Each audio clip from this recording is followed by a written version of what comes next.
Imagine a world where shoulder pain and limited mobility are a thing of the past. Rotator cuff tears, a common injury among adults, often lead to pain and disability.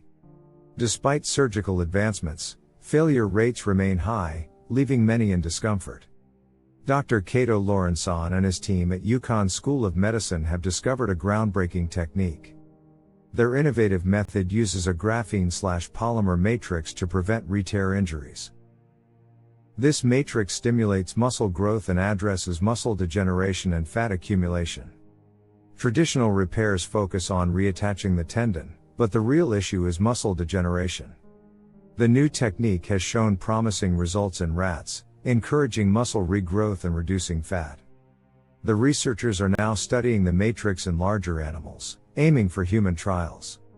This breakthrough could transform the lives of millions suffering from rotator cuff injuries.